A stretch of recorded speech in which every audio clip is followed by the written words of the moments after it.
Part 1 हमने पहले ही upload कर दिया था, जहां एक अमीर बाप की बिगड़ी हुई औलाद को अपनी ही स्टेप सिस्टर से प्यार हो गया था। और अब हम इसका सेकंड पार्ट लेकर आए हैं, जहां निक और नोआ अब पूरी तरह से आजाद हो चुके हैं। दोनों एक दूसरे के लिए इतना पागल हो चुके थे कि उन्हें एक दूसरे के अलावा किसी भी चीज की फिक्र नहीं होती। जब भी दोनों एक दूसरे के करीब आते हैं तो वो खुद पर से नियंत्रण खोने लगते हैं और ऐसे ऐसे कारनामे करते हैं जो देखेंगे हम आज की इस पूरी कहानी में। सो हेलो दोस्तों, मेरा नाम है इशिता और इस कहानी का सेकंड पार्ट शुरू होता है नोआ के 18th बर्थडे से। आज वो 18 साल की हो चुकी है और इसी खास मौके पर विलियम और नोआ की मॉम राफाएला ने मिलकर एक छोटी सी पार्टी रखी है। बहुत सारे लोग आए हुए थे, लेकिन इस पार्टी में नोआ का बिल्कुल भी मन नहीं लग रहा था क्योंकि निक वहाँ पर मौजूद नहीं था। असल में निक के डैड विलियम ने उसे लॉ की इंटर्नशिप के लिए बाहर भेज दिया था। इसी बीच नोआ की दोस्त जेना उसके पास आती है और कहती है, तुम मेरे साथ चलो, तुम्हारा मूड ठीक कराती हूँ। फिर वो दोनों कमरे में जाकर शैंपेन निकालते हैं और ड्रिंक करना शुरू कर देते हैं।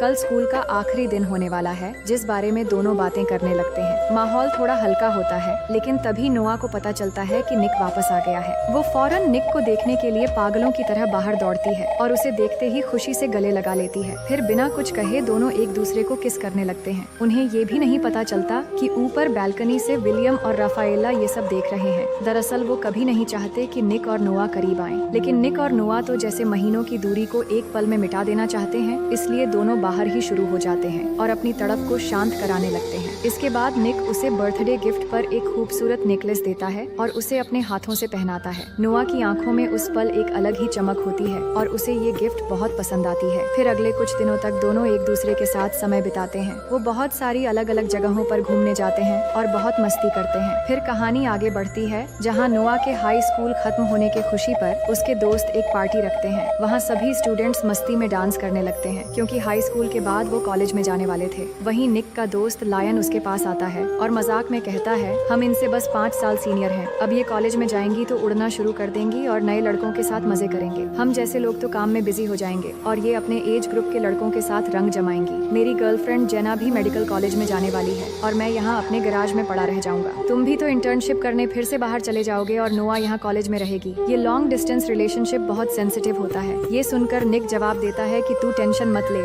ऐसा कुछ नहीं होगा, हम इनसे कभी दूर नहीं होंगे। फिर अगले दिन स्कूल के कॉन्वोकेशन के बाद नोआ अपने मॉम डैड और निक के साथ स्कूल से लौट रही होती है। रास्ते में वो देखती है कि बहुत सारे पेरेंट्स अपने बच्चों को नई नई कार्स गिफ्ट कर रहे हैं। नोआ हैरान होकर कहती है, ये लोग अपने बच्चों को इतनी महंगी गिफ्ट देकर बिगाड़ रहे हैं। लेकिन तभी उसे पता चलता है कि निक और उसके मॉम डैड ने भी उसके लिए एक शानदार कार खरीदी है। कार देखकर वो बहुत ज्यादा एक्साइटेड हो जाती है, फिर लेने से मना भी करने लगती है, लेकिन निक के कहने पर ये गिफ्ट एक्सेप्ट कर लेती है। इसके बाद निक उसे ड्राइव पर ले जाता है, जहां नोआ इस नए गिफ्ट की खुशी में बहुत तेज कार चलाती है। फिर निक उसे अपना नया घर दिखाने ले जाता है और कहता है, ये घर दादाजी ने मुझे गिफ्ट किया है। अब से ये घर हम दोनों का है और तुम्हें ये जानकर बहुत खुशी हो। शिप करने के लिए अब तुमसे दूर नहीं जाऊंगा और यहीं रहकर इंटर्नशिप करूंगा। और बातें करते करते निक उसे किस करने लगता है और दोनों रोमांटिक होकर धीरे धीरे एक दूसरे के करीब आने लगते हैं। उसी दौरान निक कहता है, आज से हम यहीं पर लिविंग में रहेंगे और हमें कोई भी डिस्टर्ब नहीं करेगा। ये सुनकर नोआ चौंक जाती है और उसे लगने लगता है कि निक उसके प्यार के लिए नहीं बल्कि मजे के लिए साथ रहना चाहता है। उसे गुस्सा आ जाता है और वो ये कहकर चली जाती है कि मैं 18 साल की हो चुकी हूँ और लिविंग के बारे में नहीं सोच सकती। इसके बाद रात का सीन देखते हैं, जहाँ पार्टी में निक अपने दोस्त लायन से कहता है, मुझसे गलती हो गई यार, मुझे नोआ से अचानक ये सब नहीं कहना चाहिए था। वो लिविंग के बारे में सुनते ही मुझसे गुस्सा हो गई है। उधर नोआ भी अपनी फ्रेंड जेना से कहती है, मुझे लगा था निक मुझसे प्यार करता है, लेकिन अब उसकी हरकतें सिर्फ एक ही चीज की ओर इशारा कर रही हैं। इन लड़कों के प्यार में पड़ना बेवकूफी से ज्यादा कुछ नहीं है। पर जेना उसे समझाती है कि देखो नोआ, मैं निक को बचपन से जानती हूँ,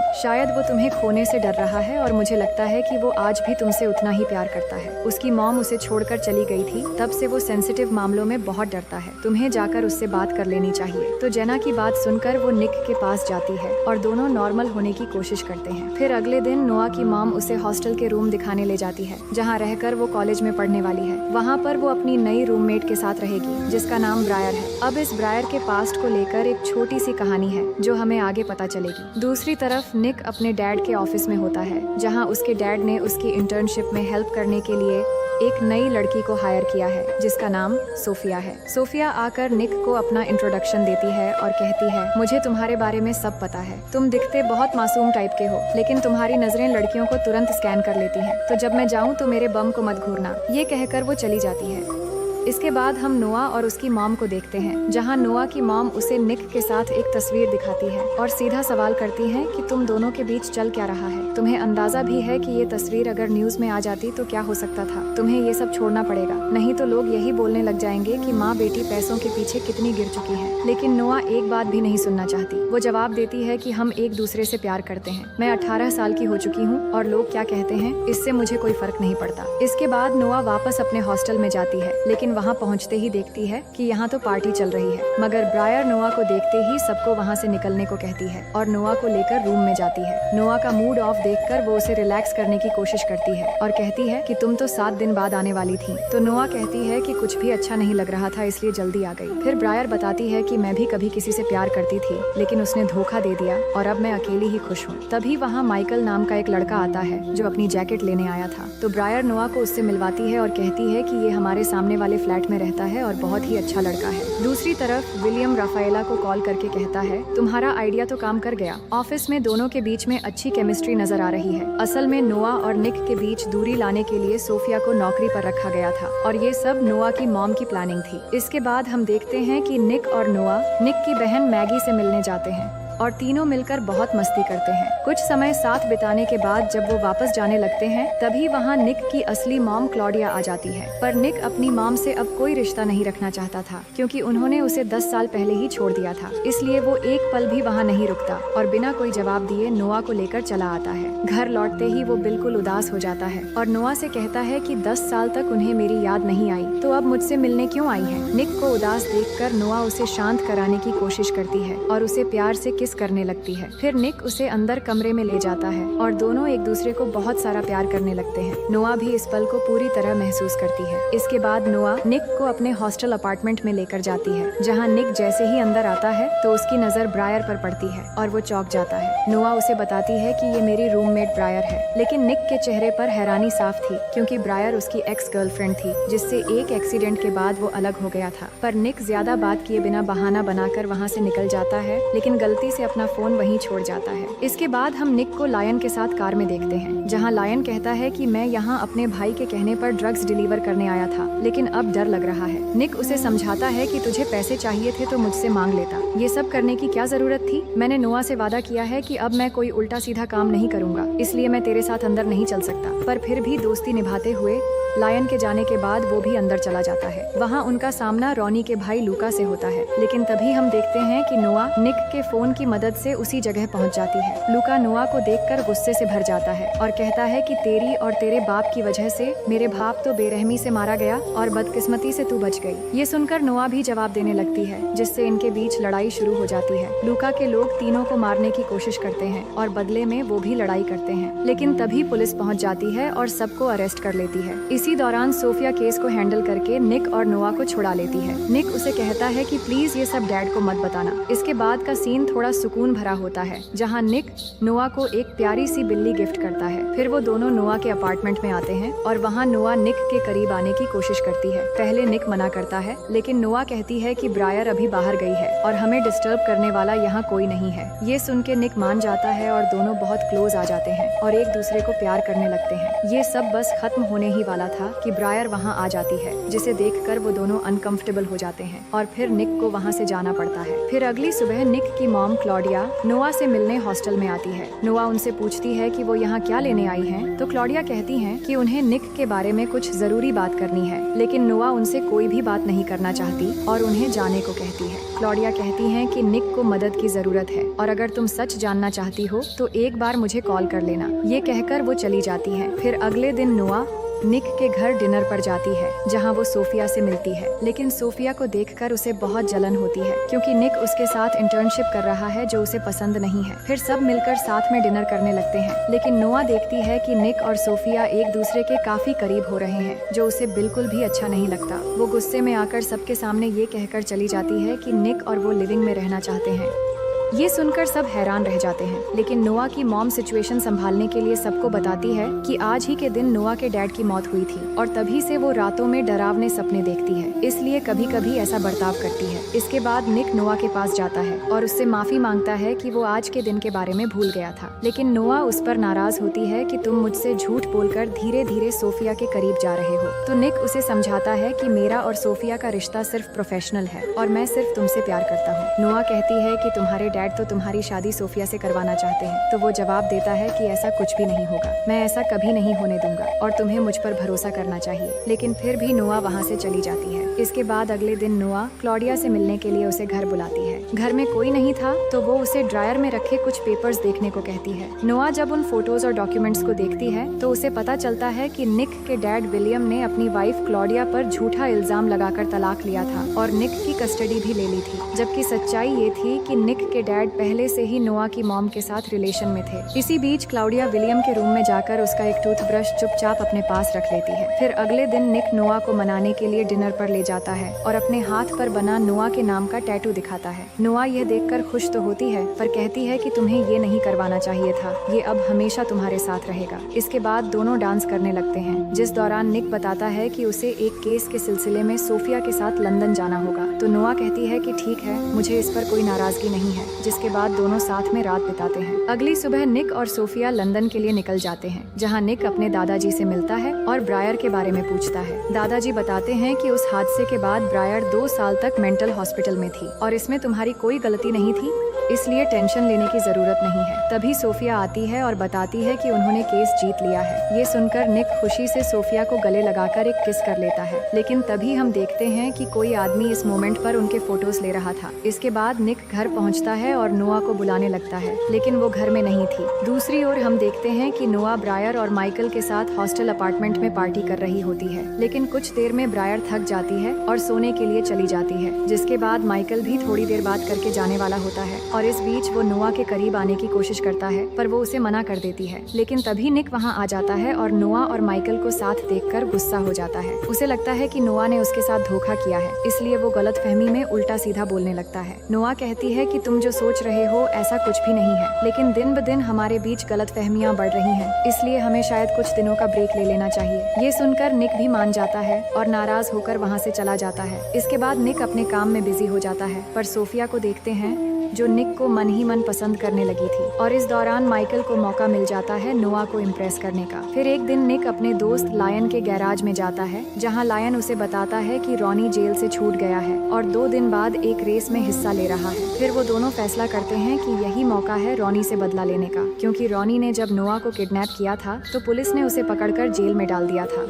इसके बाद उनके बीच एक भी कार रेस नहीं हुई थी और अब मौका है रॉनी से फिर से बदला लेने का। वो प्लान बनाते हैं कि वो जेना और नोआ को कुछ भी पता लगने नहीं देंगे, क्योंकि उसी रात निक के डैड ने एक सक्सेस पार्टी रखी है, तो वो रेस जीतकर जल्दी से पार्टी में आकर शामिल हो जाएंगे। इसके बाद वो दिन आ जाने वाली जगह पर पहुंच जाते हैं, जहां रॉनी और कुछ लड़के भी इस रेस में हिस्सा लेने वाले हैं। लेकिन तभी वहां पर नोआ भी जेना के साथ पहुंच जाती है और निक को पता चलता है कि रेस में वो भी हिस्सा लेने वाली है। इसके बाद एक लड़की आकर रेसिंग का रूल समझाती है कि रेसिंग के बीच अगर पुलिस आ जाए तो इसका जिम्मेदार तुम सब अकेले होगे और रेस पूरी तरह खत्म होने के बाद ही जीतने वाले को उसका पैसा मिलेगा। इसके बाद रेस शुरू हो जाती है और उनके बीच टक्कर का कंपटीशन शुरू हो जाता है, लेकिन इस बीच ब्रायर पुलिस को कॉल करके बता देती है कि यहाँ इल्लीगल रेसिंग हो रही है। तो कुछ देर में पुलिस उनके पीछे पड़ जाती है, मगर सभी रेसर पुलिस को चकमा देकर रेस जारी रखते हैं और उनसे आगे निकल जाते हैं। लेकिन एक पुलिस की कार फिनिशिंग लाइन पर आकर उन्हें रोकने के लिए गन पॉइंट कर देती है। ये देखकर रॉनी को फंसाने के लिए निक और नोआ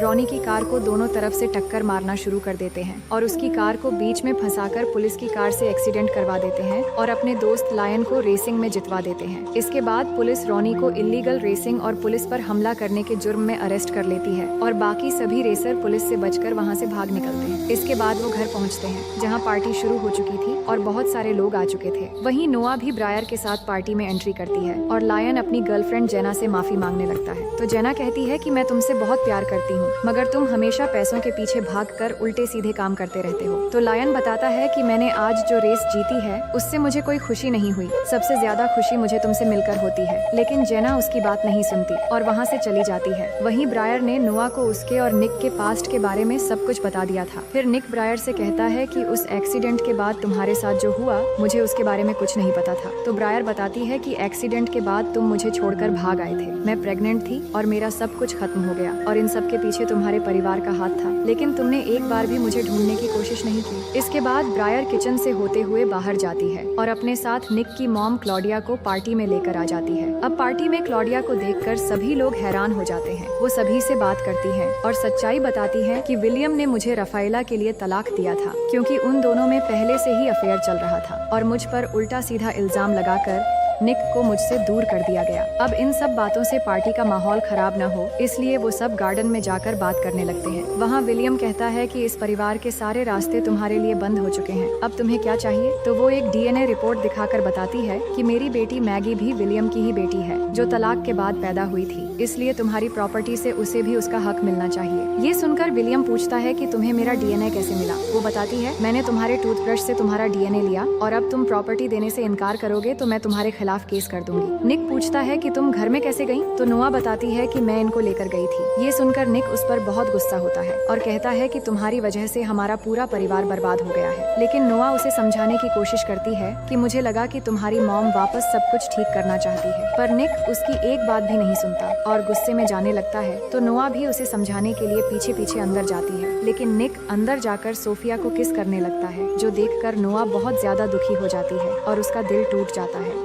तभी नोआ के पास ब्रायर आती है और उसे सोफिया और निक के कुछ फोटोज दिखाती है और यहाँ हमें भी पता चलता है कि उस दिन निक और सोफिया की जो तस्वीरें खींची गई थी उसके पीछे ब्रायर थी और माइकल को भी उसी ने नोआ की करीब होने के लिए कहा था, क्योंकि वो निक से बदला लेना चाहती थी। ये तस्वीरें देखकर नोआ और भी ज्यादा दुखी होती है और वहाँ से चली जाती है। वहीं निक कार लेकर गुस्से में कहीं जा रहा होता है तो लायन उसे समझाता है कि तुमने नोआ के साथ ऐसा करके ठीक नहीं किया और अचानक एक बात को लेकर प्यार के रिश्ते को ऐसे बर्बाद नहीं करते। ये सुनने के बाद निक को समझ आ जाता है कि उसने नोआ के साथ अच्छा नहीं किया, इसलिए वो नोआ से बात करने के लिए वापस पार्टी में जाता है। लेकिन वहाँ ब्रायर उसे बताती है कि नोआ अब तुम्हें कभी नहीं मिलेगी। इसके बाद निक नोआ को ढूंढने के लिए उसके हॉस्टल की तरफ निकल पड़ता है। वहीं नोआ हॉस्टल में पहुंचकर माइकल के कमरे में जाती है और बहाना करती है कि उसके रूम की चाबी कहीं खो गई है, पर माइकल समझ जाता है कि नोआ और निक के बीच कुछ हुआ है। इसी दौरान निक नोआ को बार बार मैसेज कर रहा था, लेकिन नोआ को पता चलने से पहले